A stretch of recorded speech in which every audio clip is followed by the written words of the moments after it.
Lord. ఈరోజు 2వ కొరింథీయులకు రాసిన పత్రిక 4వ అధ్యాయంలో 8వ వచనంలో ఈ విధంగా ఉంది. దేవుని వాక్యం చదువుకుందాం. అన్ని రకాలుగా బాధలు పడుతున్నా మేము చితికిపోవడం లేదు, ఎటూ పాలుపోని పరిస్థితులు ఉంటున్నాం కానీ కృంగిపోవడం లేదు. చిత్రహింసలు అనుభవించాం కానీ దిక్కుమాలిన వాళ్ళం కాము. మమ్మల్ని కొట్టిపడేశారు కానీ నాశనం అయిపోవడం లేదు. యేసు జీవం మా దేహాల్లో కనబడేలా యేసు మరణాన్ని మా దేహంలో ఎప్పుడూ మోసుకుపోతున్నాం. యేసు జీవం మా మానవ దేహాల్లో కనబడేలా బతికి ఉన్న మేము ఎప్పుడూ యేసు కోసం చావుకు లోనవుతూనే ఉన్నాం.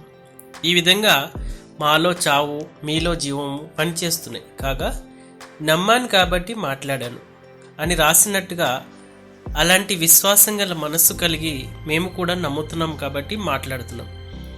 ప్రభువైన యేసును లేపినవాడు యేసుతో మమ్మల్ని కూడా లేపి మీతో తన ఎదుట నిలబెడతాడని మాకు తెలుసు.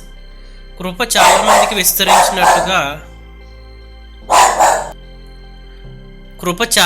విస్తరించినట్టుగా దేవుని మహిమ కోసం కృతజ్ఞత విస్తరించేలా అన్నీ మీకోసమే జరిగాయి. అందుచేత మేము నిరుత్సాహపడడం లేదు.